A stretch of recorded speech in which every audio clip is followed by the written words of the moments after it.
आप सभी जान रहे हैं कि झारखंड में 1932 के खतियान के लिए आंदोलन लगातार साल भर से चल रहा है। नौजवान उपस्थित हैं, अनुभवी अभिभावक उपस्थित हैं।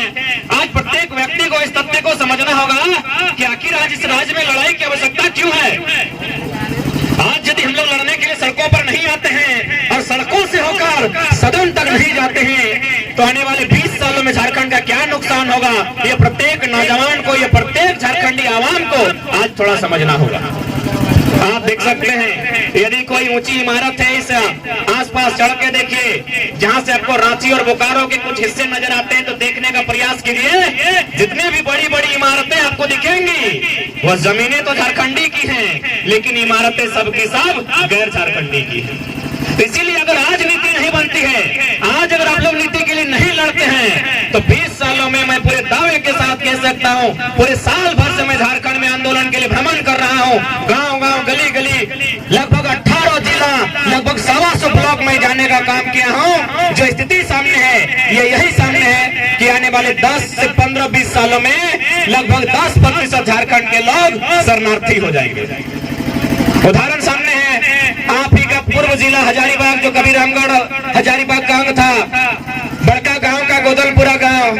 लोग रात को खाना पीना खा के आराम से सोते हैं, सुबह जब उनकी आंखें खुलती हैं तो उनके दीवारों पर एक पोस्टर चिपका हुआ मिलता है कि फलना एकड़, फलना खाता नंबर, इतना इतना प्लॉट नंबर, इतना से लेकर इतना तक की चौथी की जमीनें प्राइवेट कंपनी लिमिटेड जो अडानी साहब का है देने का चर्चा चल रहा है। यदि आपको दिक्कत है इतना तारीख तक ऑब्जेक्शन बता दीजिए, नहीं तो अगला दिन जो पोस्टर चिपकेगा कि 3000 प्रति एकड़ आपका जमीन का रेट तय किया गया है। ये पूरे झारखंड का कंडीशन है। ये केवल एक जिला, एक राज्य और एक प्रखंड का नहीं, एक गांव का नहीं, पूरे झारखंड का कंडीशन है। जो जमीनें हमारी हैं वो उद्योगपतियों को बेचा जा रहा है और जो नौकरियां हमारी हैं वो गैर झारखंडियों को बेचा जा रहा है। इसीलिए आज की ये लड़ाई निर्णायक है। बाकी लड़ना ना लड़ना ये झारखंड की जनता तय करेगी। हम लोग केवल जगाने का काम कर रहे हैं, हम लोग एक मैसेज लेकर आए हैं। हम और आप कुछ विशेष नहीं है, आपका भी 2 आंख है, मेरा भी 2 आंख है, लेकिन एक कहावत है ना कि पतवा तो पेट में हले मुंह में न हले, बस हम मुंह से बोल दे रहे हैं कि ये हो रहा है। क्योंकि आसान नहीं है, बोलना भी आज के डेट में आसान नहीं है। मुख्यमंत्री को चुनौती देना, सामने एसपी डीएसपी का बैठा है उसको चैलेंज करके बात करना आसान नहीं है। बस हम वही काम कर रहे हैं जो आपके पेट में है, हम जबान से ला के रख दे रहे हैं कि गलत कहाँ हो रहा है। बाकी जैसा आप हैं ऐसा हम भी हैं।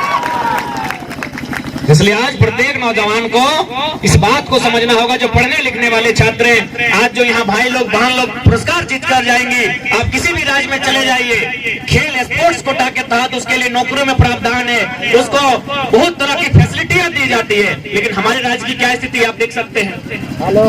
खेल की अगर बात कही जाए तो आज हमारे राज्य की क्या स्थिति है आप देख सकते हैं। आज पढ़ने वाले नौजवान यहाँ एकत्रित हुए हैं, आप देख सकते हैं हमारे पास एक नियोजन पॉलिसी नहीं है जो ये तय कर पाए कि किस प्रकार फॉर्म भरा जाए, कौन लोग फॉर्म भर सकते हैं। एक नीति हमारे पास नहीं है। कोई भी नया राज्य, नया जिला या नया ब्लॉक बनता है तो सबसे पहला जो होता है कोई नीति बनती है, डोमिसाइल हो या फिर एम्प्लॉयमेंट की हो या फिर अन्य नीतियां हो। यानी कोई भी राज्य अगर बनता है तो सबसे पहले एक नीति बनती है जो उस राज्य को सुचारू रूप से संचालन करने में भूमिका का निर्वहन कर सके। लेकिन दुर्भाग्य की बात है, फुटबॉल का जो 5 मिनट का और अभी जो हम लोग दौड़ने के लिए निकले, यहाँ भी एक रूल था कि निर्णायक महोदय झंडा दिखाएंगे, सीटी बजाएंगे, फिर आप दौड़ लगाएंगे। फुटबॉल का जो पेनल्टी का 5 मिनट का खेल होता है उसमें रूल बनता है कि कैसे खेलना है, कैसे गोल करना है, गोलकीपर कहाँ खड़ा होगा। लेकिन कितना दुर्भाग्य का विषय है, लगभग 3.5 करोड़ पॉपुलेशन, 79,714 वर्ग किलोमीटर में फैला हुआ झारखंड राज्य बिना नियम का चल रहा है। इसके पास कोई पॉलिसी नहीं है कि इस राज्य के कौन है, इस राज्य की नौकरियों में फॉर्म कौन भरेंगे, कोई पॉलिसी इस राज्य के पास नहीं है। और मेरा मानना है अगर राज्यों के, भारत के तमाम राज्यों की बात करें और तुलनात्मक अध्ययन करें तो हम पाएंगे झारखंड इकलौता राज्य है जिसके पास पॉलिसी नहीं है। बाकी सभी राज्यों की अपनी पॉलिसी है। यही आपका गोला प्रखंड के बाद बंगाल आता है। मैडम ममता बनर्जी की सरकार है, क्या आपको वहाँ हौलदार में रखेंगे? नहीं रखेंगे। यहाँ झारखंडी लोग दामाद बना के रखे हैं गैर झारखंडी को। आप ही बता दीजिए, यही है ना बंगाल आपके बगल में? चले जाइए, 4 को फॉर्म अप्लाई करके दिखाइए। यही हमारी राज्य से सटा हुआ उड़ीसा है, किसी कोने में छत्तीसगढ़ है, किसी कोने में उत्तर प्रदेश है, तो किसी कोने में बिहार है। चले जाइए आप, देखिए क्या बर्ताव होता है आपके साथ। तो भाई जब सभी राज्यों की अपनी अपनी सीमा है, सभी राज्यों की अपनी अपनी मान्यता है, तो मेरा राज्य की बाबा जी का ढाबा लगे चला कहे हुए तो कंधी से तो कोई रूल ना है, कोई रेगुलेशन ना है, और तंबू गाड़ दो और अगला दिन कहलो हम झारखंडी लगे। अच्छा कभी गौर किया है आपने कि झारखंड में एक पॉलिसी क्यों नहीं बन पा रही है? यदि झारखंड में पॉलिसी नहीं बन पा रही है तो ऐसे में तो सवाल खड़ा होता है उन आईएएसओं पर जो भारत देश की सर्वोच्च इम्तिहान को पास करके बैठे हैं कि आप आईएएस गिरी करने आए हैं कि कोयला बालू दारू चोरी करने आए हैं। एक पॉलिसी नहीं बन पाई है। किस बात का डर भाई? आईएएस से तो क्या हुआ? एस का माने सर्विस होता है, सर्विस माने सेवा होता है, और सेवा करने वालों को सेवक कहते हैं, और जो पैसा लेके कहते हैं उसको नौकर कहते हैं। हाँ आप हमारे नौकर हैं, हमारे टैक्स से आपको पेमेंट मिलता है। अब बदलिए अपने अंदर के डर को उखाड़ के बाहर फेंकिए। ये देश राजा का नहीं है, ये देश जनता का है। Of the people, by the people, for the people.